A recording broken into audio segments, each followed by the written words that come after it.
Presenting the classics of Sam P. Chaladurai. Sam P. Chaladurai அவர்களின் போதனை களஞ்சியத்திலிருந்து.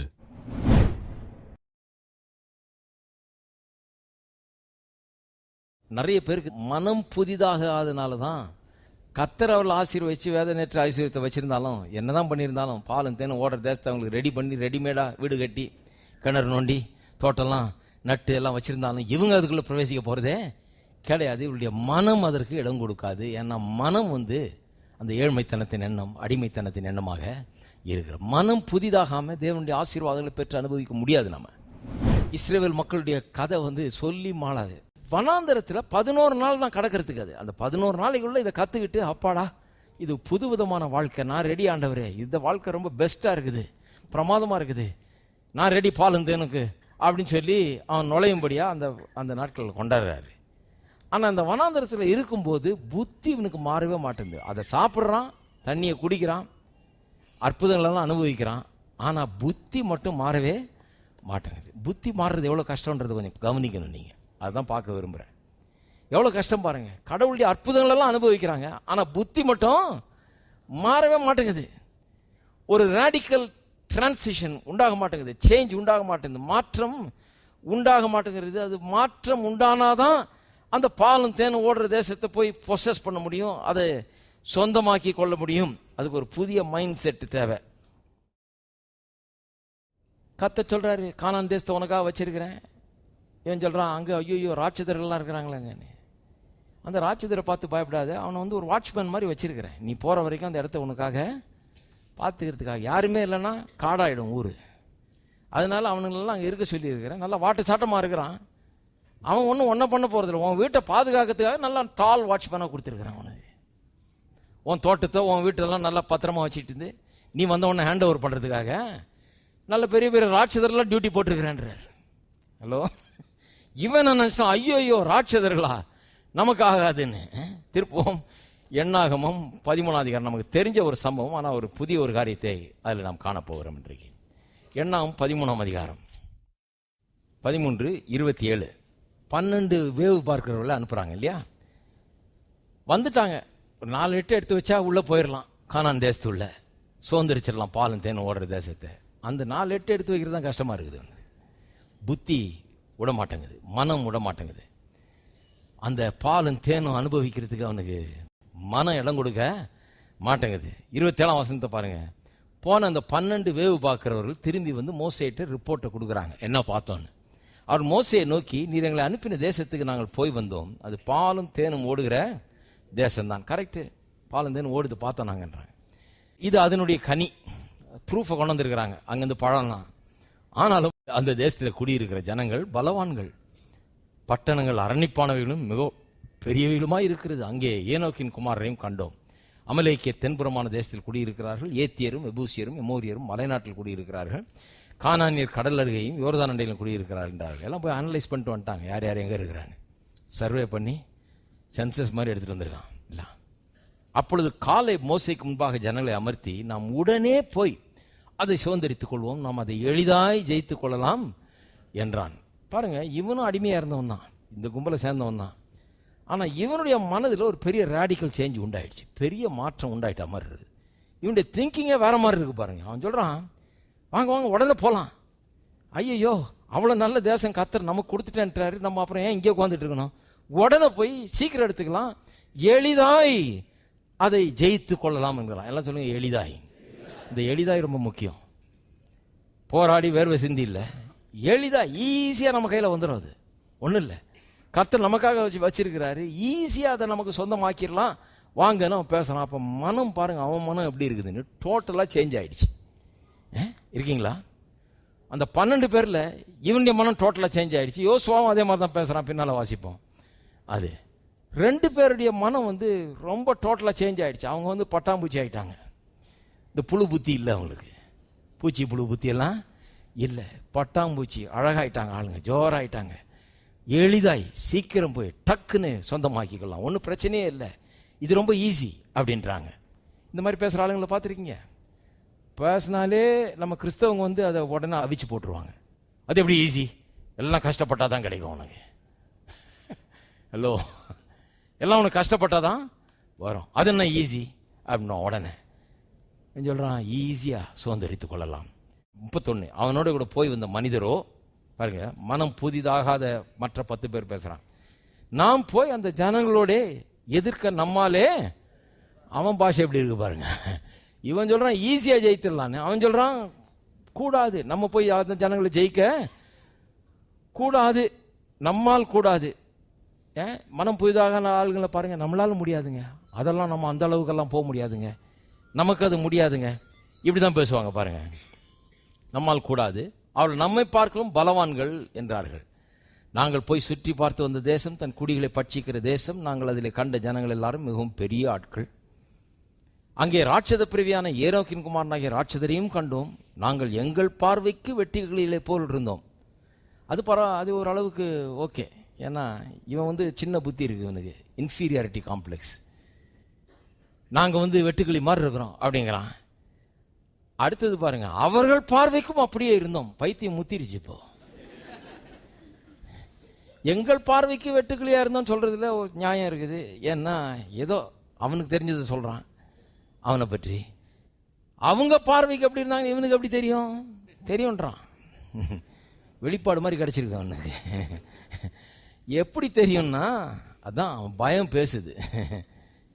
நாங்கள் வெட்டு கிளியை போல் இருந்தோம், அவர்கள் பார்வைக்கும் அப்படியே இருந்தோம் என்று சொல்லி இப்படி இஸ்ரவேல் புத்திரருக்குள்ளே தாங்கள் சுற்றி பார்த்து வந்த தேசத்தை குறித்து துர்ச்செய்தி பரம்ப செய்தார்கள். பாருங்க, இந்த 10 பேர் எவ்வளவு பேரை இன்ஃப்ளூயன்ஸ் பண்றாங்க பாருங்க. சில காரியங்களை உங்களுக்கு காண்பிக்க போறேன். இந்த 10 பேர் மொத்தம் 20-30 லட்சம் பேர் இருந்தாங்களாம். இஸ்ரவேல் மக்கள் எத்தனை பேர் இருந்தாங்க? 20-30 லட்சம் பேர் இருக்கிறாங்க. 20-30 லட்சம்னா ஏராளமான ஜனம், ஒரு தேசம், அவ்வளோ பேர் இருக்காங்க. ஒரு 10 பேர் அவங்களுடைய எண்ணத்தை ஷேப் பண்றாங்க பாருங்க. எப்படி எவ்வளோ மோசம் பாருங்க. இந்த மீதி பேருக்கெல்லாம் சொந்த ஒரு புத்தியே கிடையாது, யோசனையே கிடையாது, அவங்க ஒன்றும் யோசிக்கிறது கிடையாது. இவன் என்ன சொல்றானோ அதை கேட்டுருக்கான். நம்மளால் அது முடியாது அப்படின்னா ஆமேன் அப்படின்றாங்க. அவங்க ராட்சதர் மாதிரி இருக்காங்க, ஜனங்களை பட்சிக்கிற தேசம்னா அல்லேலியான்றாங்க. அந்த மாதிரி புத்தி, சொந்த புத்தியே கிடையாது, சிந்திக்கிற புத்தி கிடையாது. கடவுள் இது நமக்கு கொடுத்துட்டேன்னு சொன்னாரு, இவன் அப்படி பேசுறான், அவனை சும்மா இருக்க சொல்லு அப்படின்னு சொல்றதுக்கு ஒரு ஆள் கிடையாது. 20-30 லட்சம் பேர்ல ஒரு ஆள் கிடையாது. அவனை வாய மூடி சொல்லியா, கர்த்தர் சொன்னார் இது நமக்கு கொடுத்துட்டேன்னு சொல்லி இருக்கிறார், இவன் என்ன கண்டபடி பேசிட்டு இருக்கிறான், பேசாம உட்கார சொல்லு அவனை அப்படின்னு சொல்றதுக்கு ஒரு ஆள் கிடையாது. நம்ம வெட்டுக்கிளியை போல இருக்கிறோம் அப்படின்னு சொல்றான், அதையும் கேட்டுக்கிறாங்க. ஆமா நாங்க வெட்டுக்கிளி தான். ஹலோ, மற்றவர்கள் தங்களை லேபிள் பண்றதுக்கு இடம் கொடுக்குறாங்க. தாங்க யாருங்கிறத, கிறிஸ்துவுக்குள் நாம் யாருன்றதை பற்றி பேசிட்டு இருக்கோம் இல்லையா, நம்ம யாருன்றதை மற்றவங்க லேபிள் குத்துறதுக்கு விட்டுறாதீங்க. ஹலோ, சித்தப்பா பெரியப்பா மாமா எல்லாம் வருவாங்க லேபிள் குத்துறதுக்கு, எல்லாம் ஒரு லேபிள் வச்சிருக்கிறாங்க. அவங்க அப்பா அம்மா எல்லாம் வருவாங்க லேபிள் குத்துறதுக்கு. லேபிள் சரியாலன்னா பிடிங்க எரிஞ்சு போட்டுருங்க, அது சரியில்லாத லேபிள். அது எல்லாரும் அவங்கவுங்க கம்யூனிட்டி அவங்கவுங்க இது அதன்படி லேபிள் வச்சிருக்கிறாங்க. அதை கொண்டாந்து குத்திட்டு போயிடுவாங்க, ஒரே நிமிஷத்தில் குத்திட்டு நீ இதுதான் போ அப்படின்ட்டு குத்திட்டு போயிடுவாங்க. அதுதான் பண்றானுங்க பாருங்க. 10 பேர் இருந்துக்கிட்டு 20-30 ஜனங்களுக்கு லேபிள் குத்திட்டான். நம்மால் முடியாது, நாம் வெட்டுக்கிளியில போல் இருக்கோம், அவன் பார்வையிலையும் வெட்டுக்கிளியில போல் இருக்கிறோம், அவங்கெல்லாம் நம்மளை சாப்பிட்டுருவாங்களாக்கும், நம்மளால முடியவே முடியாதாக்குன்னு சொல்லி அப்படிப்பட்ட ஒரு எண்ணத்தை ஜனங்கள் முன்னால வைக்கிறார்கள். இதுதான் பெரிய பிரச்சனை பாருங்க. நம்ம எல்லாரும் அப்படிப்பட்ட ஒரு சூழ்நிலையில் தான் இருக்கிறோம். நம்ம யாரோ டிஃபைன் பண்ணி நாம் யார் என்று நமக்கு சொல்ல நாம் இடம் கொடுத்துடுறோம். நாமளா கடவுளுடைய வார்த்தையிலிருந்து யோசிக்கிறது கிடையாது நாம யாருன்னு. நல்லா யோசித்து பாருங்க அருமையானவர்களே, கொஞ்சம் சிந்திக்க வேணும். நிறைய நேரத்தில் நம்முடைய கம்யூனிட்டி, நாம் வாழுகிற சமுதாயம், நம்முடைய கலாச்சாரம், நம்முடைய வீடு, நம்முடைய குடும்பம் எல்லாரும் லேபிள் குத்துறதுக்கு நம்ம இடம் கொடுத்துறோம். அவங்க சொல்றதெல்லாம் கேட்டுக்கிறோம், அப்படிதான் நாம அப்படின்ற முடிவுக்கு வந்துடுறோம் ஒழிய, நாம் உட்கார்ந்து கடவுள் என்ன சொல்லியிருக்கார், மற்றவர்கள் நான் என்ன டிஃபைன் பண்ண விட மாட்டேன், நான் யாருன்னு மற்றவங்க சொல்ல விட மாட்டேன், கடவுள் சொல்லட்டும் நான் யார் என்று யாரு சொல்றது கிடையாது. கவனிக்கிறீங்களா? ஆகவே என்ன ஆயிடுது, மற்றவங்கலாம் நாம் யார் என்று சொல்லிட்டு அவங்க பாட்டுக்கு போயிடுறாங்க. என்ன ஒரு இது பாருங்க, வெட்டுக்கிளின்னு சொன்னா அவன் பாட்டுக்கு பேசாவாங்க. ஆமா வெட்டுக்கிளி, நான் ஒரு வெட்டுக்கிளி, என் பொண்டாட்டி ஒரு வெட்டுக்கிளி, எங்க அப்பா அம்மா வெட்டுக்கிளி, பிள்ளைகள் வெட்டுக்கிளி, சின்ன வெட்டுக்கிளிங்க. நானா இருந்தா படாருன்னு 2 வைப்பேன். நீ வெட்டுக்கிளின்னு நீ சொல்லிட்டு போ, என்ன சொல்லாதியா சேர்த்துன்னு. நான் ஒன்றும் வெட்டுக்கிளி கிடையாதுன்னு. ஏன்னா நான் வெட்டுக்கிளி கிடையாது, நான் ஏற்றுக்க மாட்டேன். சும்மா எல்லாத்தையும் சேர்த்து பேசாத வெட்டுக்கிளின்னு. இந்த வெட்டுக்கிளி புத்தியை என் வீட்டுக்குள்ளே கொண்டாடாத நீ. அந்த இதை என்கிட்ட போதிக்காத நீ. இந்த போதனையெல்லாம் இங்கே வேண்டாம், வெளியே போயிடு. ஹலோ, இருக்கீங்களா? 20-30 லட்சம் பேர் சேர்ந்து இந்த 10 பேரை சாத்துன்னு சாத்தி அனுப்பிச்சிருக்கணும் அன்னைக்கு. வெட்டுக்கிளி அது இதுன்னு என்ன பேச்சிங்க, அது வாய மூடணும். அதை விட்டு போட்டு எல்லாம் ஆமேன் போட்டு உட்காந்துருக்காங்க, ஆமாஞ்சாமி பண்ணிட்டு. ஏனென்று சொன்னால் இதுதான் இந்த கம்யூனிட்டி மென்டாலிட்டி அப்படின்றது. சுயமா சிந்திக்கிறது இல்லை, எல்லாரும் சிந்திக்கிறது போல அப்படியே இந்த பூமாடுங்க மாதிரி அப்படியே போறது. மாடெல்லாம் ரோட்ல கொண்டு போறான் பாருங்க. அந்த மாட்டுக்கு வாய் இருந்ததுன்னா சொல்லு, ஏன் இப்படி போறேன்னா அந்த மாடு போகுது அதனால இப்படி போறேன். நான் எல்லா மாடும் இப்படி போகுது அதனால தான் நான் இப்படி போறேன். ஜனங்களுக்கும் பாருங்க அப்படி ஒரு மென்டாலிட்டி இருக்குது பாருங்க. ஏங்க இந்த வழியில போறீங்க, ஏன் இப்படி நடந்துக்கிறீங்க, ஏன் இப்படி நம்புறீங்க, ஏன் இப்படி இருக்கிறீங்கன்னா, எங்க குடும்பமே அப்படித்தாங்க, எங்க குலமே அப்படித்தான், எங்க கோத்திரமே அப்படித்தான், எங்க தாத்தா காலத்துல. அட கொஞ்சம் நின்று யோசிங்க சார். உங்க தாத்தா மிஸ்டேக் பண்ணியிருந்தாருன்னா நீங்களும் மிஸ்டேக்லயே போயிட்டு இருக்க போறீங்களா? கொஞ்சம் நின்று யோசிக்க. யோசிக்க மாட்டாங்க. இல்ல எங்க குலம் கோத்திரம் எல்லாம் இவ்வளவு வருஷமா நாங்க இப்படிதான். ஐயோ ஐயோ. இதுல என்ன விசேஷம்னா, கிறிஸ்தவர்களான பிறகு உன் குலம் கோத்திரம் பற்றி தான் பேசிட்டு இருப்பான். ஞானஸ்தானம்லாம் எடுத்தாச்சு, சபையில வந்து சேர்ந்தாச்சு, எங்க வீட்டு பழக்கத்தின்படி. உன் வீட்டு பழக்கத்தை விட்டு தள்ளு. நான் சொல்றேன், நீ இப்போ வேற வீட்டில் இருக்கிற, கடவுளுடைய குடும்பத்தில் சேர்ந்துருக்கிற, கடவுளுடைய பிள்ளைய போல சிந்தி, கடவுளுடைய பிள்ளைய போல எண்ணங்களை வச்சிரு. வேற லெவல்ல நீ சிந்தினா சிந்திக்க மாட்டாங்க பாருங்க. ஏனென்றால் அவர்கள் இந்த உலகத்தோட ஒன்றிட்டாங்க, பிரபஞ்சத்துக்கு ஒத்த வேஷத்தை தரிச்சிட்டாங்க.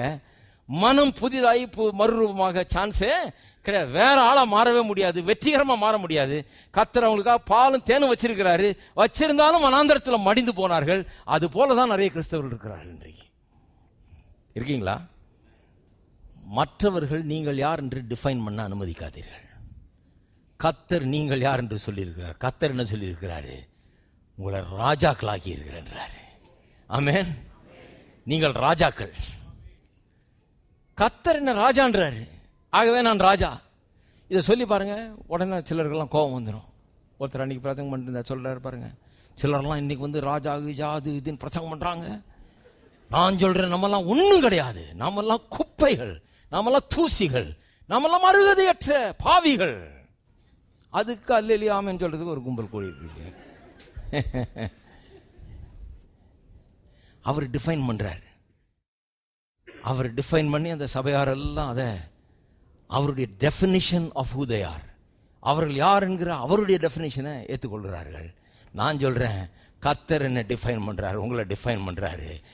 வெளிப்படுத்தல் 1:6 பாவங்களை நம்மை கழுவி நம்மை ராஜாக்களாக்கி இருக்கிறார் என்று. அந்த டெஃபினிஷன் தான் எனக்கு தேவை. மற்ற டெஃபினிஷனை ஏற்றுக்கொள்ள மறுக்கிறேன்.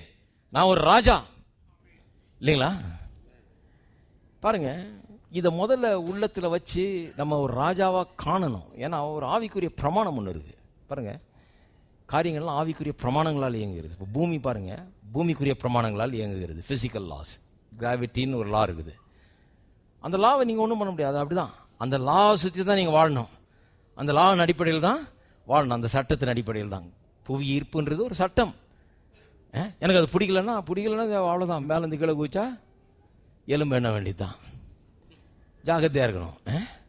அது பிரமாணம், அது அப்படிதான். அது அப்போ அதை வச்சு தான் நம்ம வாழ்ந்துக்கிட்டு இருக்கிறோம். ஆவிக்குரிய பிரமாணம்னு ஒன்று இருக்குது. அந்த ஆவிக்குரிய பிரமாணம் என்ன சொல்லுது? நீங்கள் எதை அடைய விரும்புகிறீர்களோ அதை முதலாவது உங்களுடைய மனக்கண்களால் காண வேண்டும். நீங்கள் காணாததை நீங்கள் அடைய முடியாது. உங்க உள்ளத்தில் அது இல்லைன்னா வாழ்க்கையில் அது வராது. இது ஒரு ஆவிக்குரிய பிரமாணம்.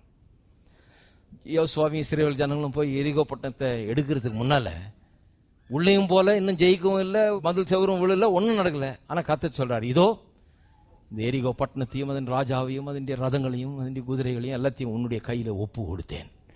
அந்த இதோன்ற வார்த்தையை இங்கிலீஷில் வாசித்து பாருங்க, பிஹோல்டுன்னு இருக்கு சில டிரான்ஸ்லேஷனில், சில டிரான்ஸ்லேஷனில் சீன் இருக்குது. சீன் சொன்னால் பாருன்னு அர்த்தம், இதோன்னா பாருன்ற அர்த்தத்தை தான் சொல்றாரு. கர்த்தர் சொல்றாரு யோசுவாட்ட, பா நீ போறது இருக்கட்டும், முதல்ல பாரு. என்னத்தை பாரு? அந்த ராஜா உன் காலில் விழுந்து கிடக்கிற மாதிரி பாரு.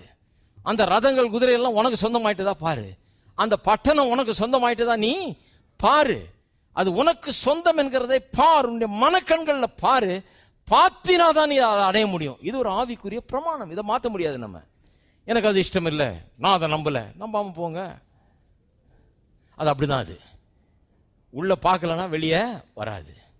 உள்ள வரணும் முதல்ல, அப்புறம் தான் வெளியே வரும். சுகம் முதல்ல உள்ள வரணும், அப்புறம் தான் வெளியே வரும். செழிப்பு முதல்ல உள்ள வரணும், அப்புறம் தான் வெளியே வரும். நான் அதை பார்க்கணும், நான் அப்படி வாழ்றதை பார்க்கணும், அப்புறம் தான் நான் வாழ முடியும். அப்படி இருக்கீங்களா?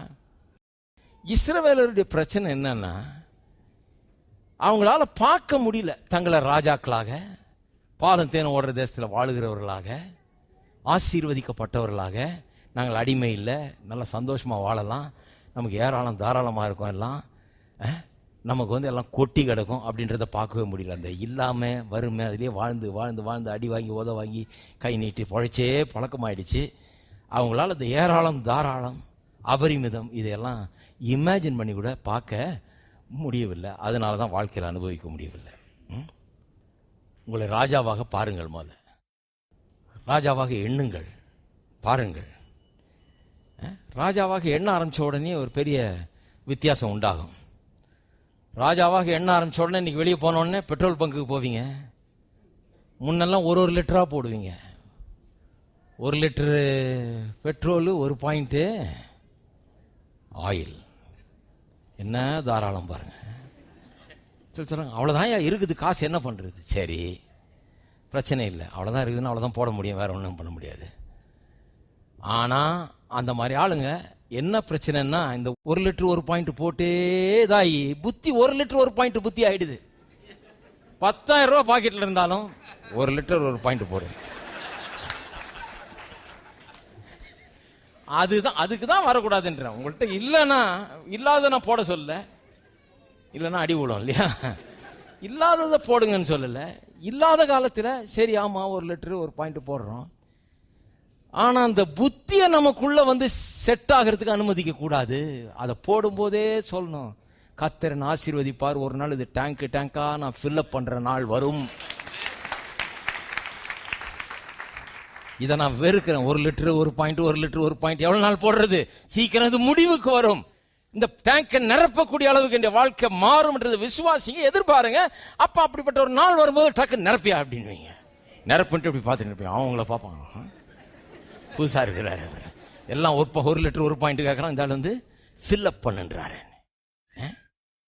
200 ரூபாய்க்கு 5 ஷர்ட்னு ஒன்னு முண்டி அடிச்சுட்டு ஓடுறது பாருங்க. இந்த கடைகளில் சீப்பா விற்கிற கடைகளில் பார்த்தீங்கன்னா அடி தடி தான் போடு, உள்ள போ. சும்மா ஒரு பலூன் கொடுக்குறான்னா கூட ஓடுறது. என்ன புத்தி பாருங்க. என்னதே பிளாஸ்டிக் டம்ளர் ஒன்று ஹார்லிக்ஸ் பாட்டில் வச்சு என்னத்தையும் அவனுக்கு எதாவது ஒன்று இதை கொடுக்குறேன்னு ஒன்று அடிச்சு பிடிச்சி 200 ரூபாய்க்கு 5 ஷர்ட்டான். மறுபடியும் சொல்கிறேன், சரி அந்த லெவலில் தான் நம்ம இருக்கிறோம்னா 200 ரூபாய்க்கு 5 ஷர்ட் வாங்குறது தப்பு கிடையாது. நானும் வாங்கியிருக்கிறேன். அந்த அந்த லெவலில் தான் இருக்கணும்னா அப்படி தான் வாங்கி ஆகணும். ஏன்னா அவ்வளோதான் இருக்குது. 200 ரூபாய்க்கு 1 ஷர்ட் வாங்குறதுக்கு பதிலாக 5 ஷர்ட் வாங்குறது தான் நல்லது. என்ன பண்ணுறது, அவ்வளோதான் இருக்குது. ஆனால் அதை வாங்கும்போது என்ன நினைக்கணும், ஒரு நாள் வரும் இதை விட நல்ல ஷர்ட்லாம் நான் போடுற காலம் வரும். இந்த 200 ரூபாய்க்கு 5 ஷர்ட் புத்தி நம்ம புத்தி ஆகிடக்கூடாது. ஏன்னா அப்படி ஆயிடுச்சுன்னா கர்த்தர் 2000 ரூபாய் ஷர்ட் போடுற மாதிரி ஒரு காலத்துக்கு உங்களை கொண்டு வருவார், ஆசீர்வாதத்துக்கு கொண்டு வருவார். அப்படிப்பட்ட பாலும் தேனும் ஓடுற தேசத்துக்குள்ள கொண்டு வந்தா ஐயோயோ நான் அதெல்லாம் என் வாழ்நாளில் அப்படி வாங்கினது இல்லை, நான் வாங்கவே மாட்டேனாக்கும், நான் போடவே மாட்டேனாக்குன்னுவீங்க. என் போட்டு பாருங்களேன், ஒண்ணுதான். என் வாழ்நாள்லயே நான் போட்டதில்லைன்றால்தான் முதல்ல வாங்கி போடணும். ஹலோ, அந்த அந்த சங்கிலியை முறிக்கிறதுக்காக வாங்கி போடணும். எங்க வீட்டுல யாரும் போட்டதில்லை, நாங்க யாரும் அப்படி வாங்கினது இல்லை. ஒரு தடவை வாங்கி தீத்துறது பாத்திரலாம் என்ன ஆயிடுது, செத்தா போயிடுவோம். 2000 ரூபாய்க்கு ஒரு ஷர்ட்டை வாங்கி போட்டு பாருங்க, ராஜா மாதிரி இருப்பீங்க.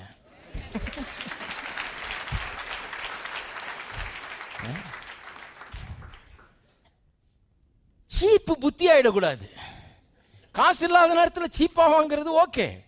ஆனா அதுக்குன்னு அதை நம்ம புத்தி ஆக்கிக்க கூடாது. ஏன்னா கர்த்தர் இந்த சீப் எகிப்து அடிமைத்தன வாழ்க்கையில இருந்து பெஸ்ட் வாழ்க்கைக்கு நம்ம கொண்டு போகிறார். இந்த சீப் செட் ஆயிடுச்சுன்னா மைண்ட்ல, அப்புறம் பெஸ்ட் அடையிறது ரொம்ப கஷ்டமாகி விடுகிறது. சீப்பை செட் ஆக விடாதீர்கள். ஹலோ, இருக்கிறீங்களா? இன்னைக்கு நிறைய டிஸ்கஷன் நடக்கும்னு நினைக்கிறேன் வீடுகள் எல்லாம். இந்த கோயிலுக்கு போனதே தப்பா போச்சு, நம்மளை புட்டு புட்டு வச்சுட்டாரு. எல்லாம் அங்கிருந்து தான் வரணும். அதனால தான் சொல்றேன், நான் அனுபவிச்சு தான் சொல்றேன். நான் சீப்பா வாங்குறது தப்பே கிடையாது. இல்லைன்னா அப்படிதான் வாங்கணும், நமக்கு உள்ளதை வச்சு தான் வாங்கணும். ஆனால் கர்த்தர் நம்மளை ஒரு நாள் ஆசீர்வதிப்பார், இதெல்லாம் மீறி மேலே வருவோன்ற அந்த எதிர்பார்ப்பு இருக்கணும். சீப்பு புத்தி ஆயிடக்கூடாது, புத்தி சீப்பாகவே கூடாது. ஏனென்றால் கர்த்தர் பெஸ்ட்டுக்குன்னு நம்ம அழைச்சிருக்கிறாரு. சீப்லேருந்து வெளியே கொண்டு வந்து ஒரு பயணமாய் நம்மை கொண்டு போய் கொண்டிருக்கிறார். பாலும் தேனும் ஓடுற இந்த தேசத்துக்குள்ள நாம் பிரவேசிக்கும்படியாக எல்லாத்தையும் ஆயத்தம் பண்ணி வச்சுட்டு நம்மளை கொண்டு போய் கொண்டிருக்கிறார். இருக்கீங்களா? இத்தனை பேர் இருக்கிறீங்களா? போயிட்டீங்களா? சிலர்லாம் அப்படியே உட்காந்துருக்கிறாங்க, மனைவி பக்கம் திரும்ப மாட்டேன்றாங்க.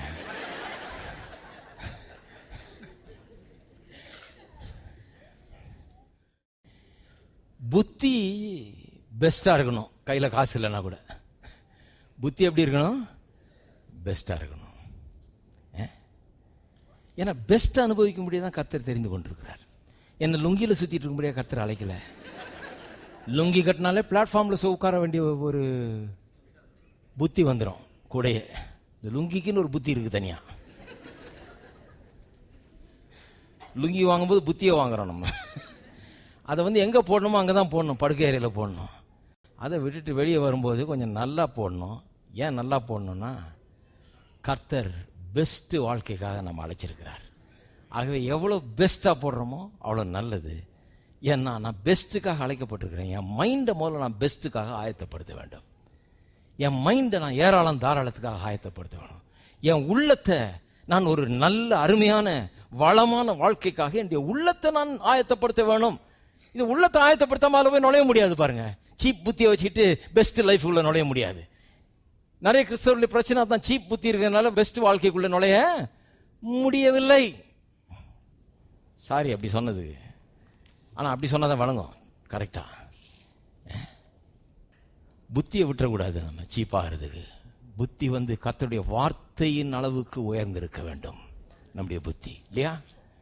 கர்த்தருடைய வார்த்தையை போல உயர்ந்த எண்ணங்கள், உயர்ந்த லட்சியங்கள், உயர்ந்த நோக்கங்கள், உயர்ந்த எண்ணங்களால் நம்முடைய எண்ணங்கள் நிறைந்திருக்கணும். ஒண்ணுமே இல்லாமல் இருக்கலாம், ஆனா எண்ணங்கள் உயர்ந்ததாக இருக்கலாம். அப்படிப்பட்ட மனுஷன் நிச்சயமாக நாளைக்கு உயர்வான். இன்னைக்கு இல்லைனாலும் நாளைக்கு நிச்சயமாக அவன் உயர்வான்.